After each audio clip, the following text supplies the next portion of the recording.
Bonjour les amis, bienvenue sur Munitorium TV, la chaîne du Munitorium, la salle de jeu de la Nice Wargame Association. Aujourd'hui, on est là pour parler de Dystopian Wars. Dystopian Wars pour lequel Warcradle Studio vient de faire un reboot du jeu et nous sortir cette merveilleuse boîte de démarrage pour 2 joueurs à la poursuite du Prometheus.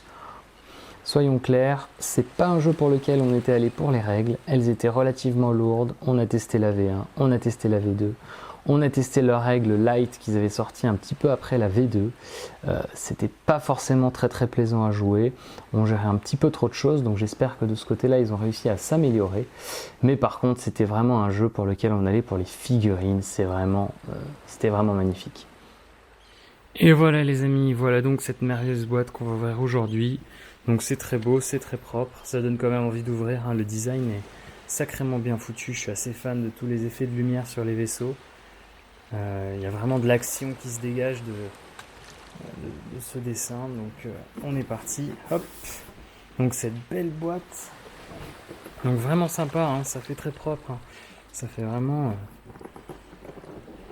c'est vraiment beau, hop. On ouvre. Alors on est parti, qu'est-ce qu'on va retrouver là-dedans ? On va retrouver donc dans cette boîte 3 socles. C'est pour des tout petits vaisseaux du Covenant. On va retrouver le gabarit. Donc on a ici un gabarit. On a ici le gabarit qui permet de tourner, hein, puisqu'il y a eu de l'inertie dans ce jeu, hein. On joue des bateaux, ça s'arrête pas comme ça et ça tourne pas comme ça. Et on a ici en 2 parties bien le maître. C'est en pouce anglo-saxon, comme la majorité des jeux anglais. On va passer sur les grappes. Donc, les figurines ne sont plus monoblocs, comme c'était le cas. Voilà, hop, on a ici une grappe du Covenant. C'est vraiment très beau, très fin. Vraiment, le design est vraiment très fin. Voilà, on va donc avoir dans cette boîte 3 grappes pour le Covenant. Donc on va faire 3 croiseurs et 9 frégates. Ensuite, on va avoir 5 grappes pour le Commonwealth. Donc le Commonwealth, c'est les Russes. C'est les nouveaux Russes. Donc comme je vous indiquais un petit peu plus tôt, c'est vraiment un reboot de l'univers. On n'a plus que 8 factions, 8 gros blocs qui se battent les uns contre les autres avec des sous-factions à l'intérieur. J'ai commencé à lire le fluff, c'est vraiment très sympa. Donc là je vais vous montrer d'un petit peu plus près, hop, la grappe des Russes, hein, donc c'est à chaque fois la même qui est répétée. Donc là pareil, ça va nous permettre d'avoir 10 frégates et 5 croiseurs. Donc ça je pense, on verra en ouvrant les autres, hein, mais je pense que du coup c'est des grappes un peu standards. Il y a vraiment beaucoup d'options en fait, hein. Donc par exemple avec le croiseur, là on peut faire 4 croiseurs différents, il faut choisir à chaque fois évidemment, mais on a un avant un petit peu plus effilé, avec une toute petite tourelle et un emplacement de tourelle. On a un avant un petit peu plus large, on a un arrière long avec une tourelle, un arrière court, et en mixant tout ça avec ici les côtés de la coque, ici les différentes tourelles, il y a 3 types de tourelles qui peuvent être mises sur ces croiseurs, mais en mixant tout ça, on va pouvoir faire 4 types de croiseurs différents, et sur chacun de ces types, on va encore avoir 3 choix de tourelles et ou de générateurs, donc c'est quand même sacrément bien fait. C'est vraiment pas mal, et il va rester pas mal de bits, hein. J'ai commencé à monter certaines figues, je vous les montrerai après. Il va rester pas mal de bits. Donc voilà. Par contre, un bien ou un mal, je sais pas trop, parce que c'est vraiment très beau. On a les battleships qui sont toujours en résine. Donc ils sont vraiment d'une très grande finesse. Je vous laisse constater, hein. Bon, je vais pas tous vous les sortir. C'est la boîte de Neji, on va lui laisser la surprise. Je vais pas tous vous les sortir et je vous montrerai les miens un petit peu plus tard dans la vidéo. Donc on a 2 battleships pour le Covenant et on a un battleship pour les Russes.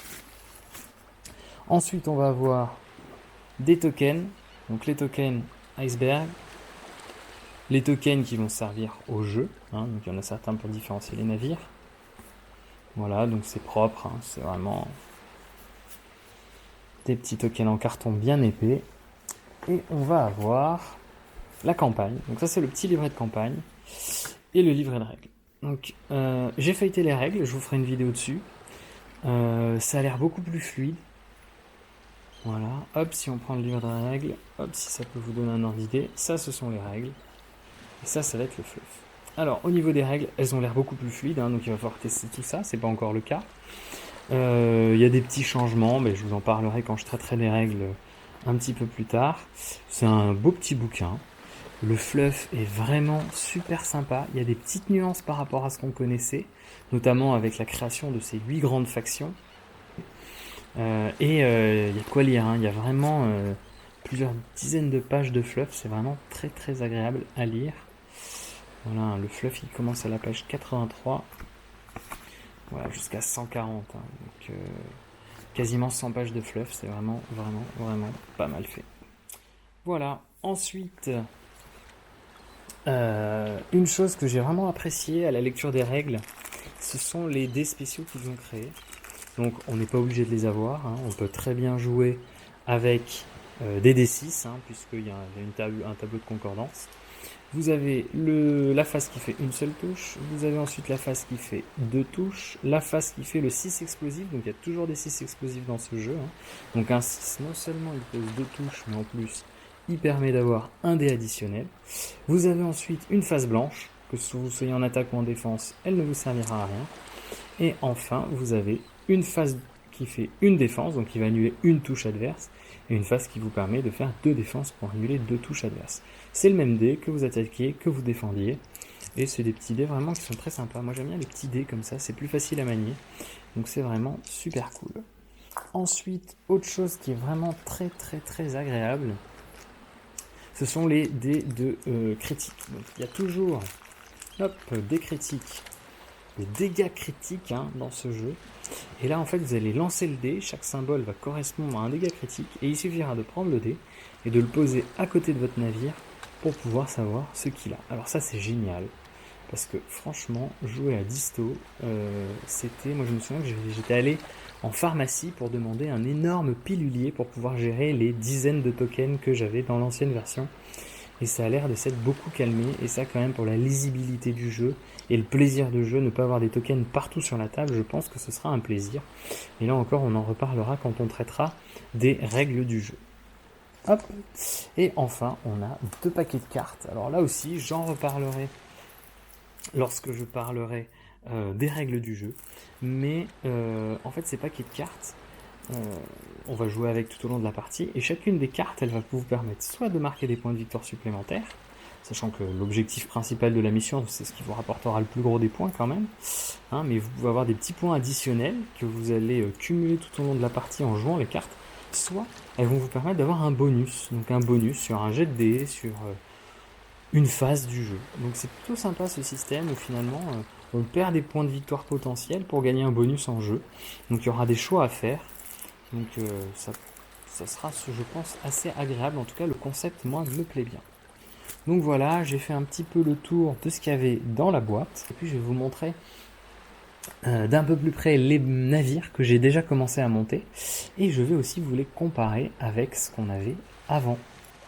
Allez, nous revoilà. J'ai sorti les vaisseaux que j'ai commencé à monter. Comme vous pouvez voir, j'ai pas fini. J'ai prévu démonter toutes les tourelles. Donc ce sera un petit peu long, il y a un super tuto qui traîne sur YouTube. Merci Clément de me l'avoir fait passer. Je vais probablement vous le mettre dans la description de cette petite vidéo. Donc nous voici avec nos fameux navires. Donc à droite vous avez le Covenant of Antarctica et à gauche le Commonwealth, c'est-à-dire les Russes. Alors on est parti. Commençons par celui-là. Donc, clairement, c'est d'une finesse. Donc, celui-là est en résine, c'est un battleship du Covenant. Il est d'une finesse incroyable. J'ai vraiment hâte de poser mes pinceaux dessus. Et pourtant, ceux qui me connaissent savent que je ne suis pas un grand peintre. et que c'est vraiment pas la partie qui me plaît le plus du Wargame. Donc voilà, donc on avait vraiment tout le corps en résine. On a juste rajouté l'espèce de coupole qui est ici en fait, qui comprend le poste de pilotage, les 3 petites cheminées qui étaient en une seule pièce, et les pièces d'armure qui sont juste au-dessus là, qui englobent tout ça. Voilà. Donc vraiment 1, 2, 3, 4 pièces à coller, plus ensuite viendront les tourelles. Alors les tourelles dans le Covenant, ce sont des espèces de petites boules, et ici ce sont les générateurs, puisqu'il y a différents types de générateurs, de boucliers, de brouillards, qui peuvent faire popper les icebergs, etc., etc. Et donc, ce battleship, on va ensuite le compléter avec tout le bits que nous avons justement sur les grappes plastiques. Par exemple, ici, on voit très bien un premier type de tourelle, juste là. Et ici, vous avez un autre type de tourelle. Et juste ici et ici, vous avez par exemple 2 types de générateurs. Donc c'est ça qu'on va venir récupérer et qu'on va venir ici ajouter sur le battleship. Donc là encore, de la personnalisation, on va pouvoir choisir le type de tourelle et le type de générateur qu'on veut sur notre vaisseau. Hop. Je continue avec le suivant. Alors le suivant, ça a été un très gros coup de cœur. D'accord. Donc ce battleship là, il a des espèces de tubes ici de lancement. Et il va donc lancer, je suppose, ce qu'on appelait à l'époque des Tiny. Voilà. Et les Tiny, ce sont des espèces de baleines qui ont été modifiées mécaniquement. Et là, on voit qu'on a le bras qui a récupéré une baleine ici et qui est en train d'armer un de ces fameux tubes lanceurs de Tiny. Donc j'ai hâte de voir ce que ça donne en jeu. Mais alors franchement, cette figurine, quand je l'ai montée et que j'ai compris ce que j'étais en train de monter, j'ai assez halluciné. C'est vraiment super sympa. Donc là encore, vous voyez, il y a quand même un niveau de détail qui est magnifique. Allez, on passe à la suite. Hop, donc là on a, tac, un croiseur du Covenant. Alors, il n'est pas fini parce qu'on va lui mettre une tourelle à l'avant, une tourelle à l'arrière. Et ici, il y a 4 types voilà, il y a une grosse tourelle en fait, et puis il y a aussi le poste de commandement. Donc il y a 4 types différents, on peut faire 4 types de croiseurs différents. Donc ça c'est pas mal parce que du coup vraiment on va pouvoir personnaliser nos navires comme on le veut, et on va avoir beaucoup de bits. Et vu que j'adore les conversions, ça va être très rigolo. Et enfin, la petite frégate. Donc là sur la frégate c'est tout le temps le même modèle. Mais par contre là encore, vous voyez, il y a l'emplacement pour une boule. On va pouvoir mettre la tourelle qu'on veut. Passons au Commonwealth avec ce magnifique... Alors j'adore, ils ont gardé vraiment ce design de Dystopian Wars, celui qui existait, celui des Spartan Games, avec ce design effilé des Russes qui avaient des bonus quand ils éprenaient des navires adverses, et c'est toujours le cas aujourd'hui. Donc vraiment super, avec cette espèce toujours au niveau du poste de commandement, il y avait cette espèce de rond comme ça, qui était assez sympa. Je vais vous comparer ça avec un vieux battleship russe et vous allez voir, c'est assez impressionnant. Donc voilà, une très belle pièce. On a collé juste 2 petites choses dessus, donc l'arrière ici et le générateur qui est au-dessus. Et on a les places ici pour mettre 3 tourelles. Hop, et là encore les tourelles, on va venir les récupérer ici sur les grappes plastiques puisqu'on a du rab, et on a ici une espèce de lance-roquette, on a ici une tourelle style Reagan et ici une tourelle un petit peu plus conventionnelle, et ici on a des générateurs. Donc toujours le même concept. Hop, ensuite je vous expliquais qu'on pouvait faire 4 types de frégates. 4 types de croiseurs, moi j'en ai fait que 2, donc un avec une double tourelle un petit peu plus large, un petit peu moins effilée, et un petit peu plus effilé avec une seule grosse tourelle à l'avant et une toute petite devant. Donc là, et toujours ce design avec très effilé comme ça, avec cette espèce de rondeur au niveau du poste de commandement, vraiment sympa le design des Russes, j'aime beaucoup. Hop, et hop. Et enfin, les petites frégates russes. Donc là, il n'y a rien à changer, rien Rien n'est modulable, hein. C'est vraiment une seule pièce, il n'y a pas de tourelle à rajouter, rien. C'est vraiment très très sympa. Bon, alors maintenant, le plus important, je vous ai présenté les figurines, mais le plus important pour moi, c'était de les comparer aux anciennes. Ils nous ont promis que les anciennes gammes seront jouables, que toutes les anciennes références, ou presque toutes, auraient une feuille de référence pour pouvoir être jouées dans ce reboot de Dystopian Wars. Mais j'ai eu très peur, j'étais monté au Salut une année, et il m'avait semblé, il y a déjà bien 2 ans, 3 ans peut-être, et il m'avait semblé avoir vu du disto, nouvelle version entre guillemets, et m'être dit que c'était vraiment très gros et très grossier, et j'avais été un petit peu rebuté. C'est absolument pas du tout ce que je vois aujourd'hui. Vraiment, la boîte que je vois, c'est les figurines et les designs sont superbes. Et il me semblait que les bateaux étaient beaucoup plus gros. Bah écoutez, je peux pas faire mieux que ça. Je pense que c'est le bel exemple, le meilleur exemple pour vous montrer que je m'étais totalement trompé. Je vais vous prendre le battleship russe, le battleship du Commonwealth qu'il y a dans cette boîte de base à la poursuite du Prometheus. Et je vais vous prendre le battleship russe qui était dans la boîte d'armée russe de Dystopian Wars Spartan Games. Et alors, on voit vraiment qu'on est sur le même design, à peu de choses près, et surtout, et ben franchement, on est vraiment sur la même taille de navire. Donc ça, c'est vraiment une super surprise, c'est vraiment quelque chose qui me faisait très peur, mais là on dirait vraiment deux versions, un MK1 et un MK2 du même navire. Je me demande si c'est pas le Borodino, mais je suis vraiment pas sûr. Donc vraiment, très très bonne nouvelle. On voit l'évolution quand même du détail hein, entre la résine ancienne au-dessus et la résine nouvelle en dessous. Il y a quand même un gap qui a été franchi en termes de détail. Mais sinon, c'est vraiment le même style et surtout la même échelle. Et du coup, on va pas s'arrêter là. Et si nous comparions un croiseur russe ancienne génération, que j'ai juste ici, avec un croiseur russe nouvelle génération, que j'ai juste là.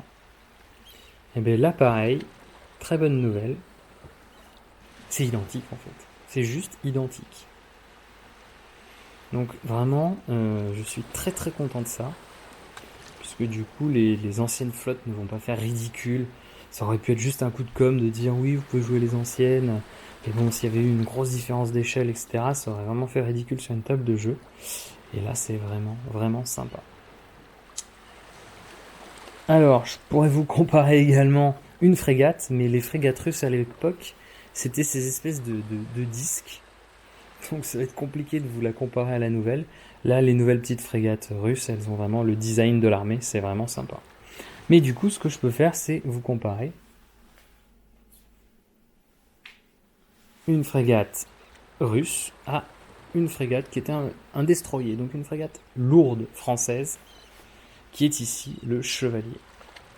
Donc là, on voit même que la frégate française est un petit peu plus grosse. Et du coup, je vais vous le comparer. Donc c'était un destroyer, donc une frégate lourde. Je vais vous comparer le russe à une ancienne version d'une frégate française. Et ben on est dans la même échelle. Voilà, donc on voit le côté un petit peu plus mastoc des Russes. Ça va très bien avec leur règle ablative armor. C'est parfait. On est vraiment dans les mêmes tailles. Et on peut continuer comme ça. Hein. Je peux vous mettre également à côté. Hop. Je peux vous mettre également à côté une frégate de l'Empire ottoman, du Sultanat maintenant, et une autre frégate, le Mirzak, qui est une petite frégate antigrave, légère, du Sultanat. Donc voilà, on est vraiment sur la même échelle. Je pense que là, il n'y a pas trop de doute. Il y a probablement des petites choses qui vont changer. Hein. Mais dans l'ensemble, les deux gammes, si on reste comme ça sur toutes les autres factions, les deux gammes seront totalement compatibles. Voilà, donc pour moi, c'était vraiment très important pour voir si on pouvait vraiment les aligner côte à côte sans que ça paraisse ridicule. Hop.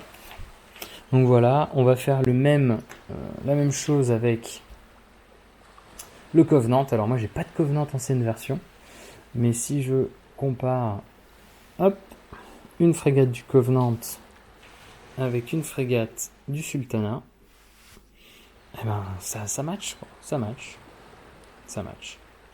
On n'est pas dans le même design, ce qui est logique. Donc il y en a un qui est peut-être un petit peu plus large, mais ça match sans problème. Faire la même chose encore avec un chevalier français. Ou avec encore une autre frégate française. Ancienne version, ça match sans aucun problème. Voilà, bah écoutez, je pense que j'ai fait le tour sur ce petit Open the Box. L'idée c'était de vous montrer un petit peu le design, de vous montrer ce qui pour moi était le plus important, c'est si ça matchait avec ce qui existait avant. Donc voilà, ce petit Open the Box est terminé, j'espère qu'il vous a plu. N'hésitez pas à mettre un pouce bleu, à vous abonner et à cocher la petite cloche pour être sûr de ne manquer aucune de mes vidéos.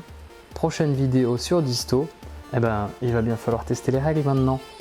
Sur ce, je vous souhaite une bonne journée, une bonne soirée. Je ne sais pas quand est-ce que vous êtes quand vous verrez cette vidéo. Et surtout, portez-vous bien.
Donc voilà, ce petit Open the Box est terminé. J'espère qu'il vous a plu. N'hésitez pas à mettre un pouce bleu, à vous abonner et à cocher la petite cloche pour être sûr de ne manquer aucune de mes vidéos. Prochaine vidéo sur Disto, il va bien falloir tester les règles maintenant. Sur ce, je vous souhaite une bonne journée, une bonne soirée. Je ne sais pas quand est-ce que vous êtes quand vous verrez cette vidéo. Et surtout, portez-vous bien.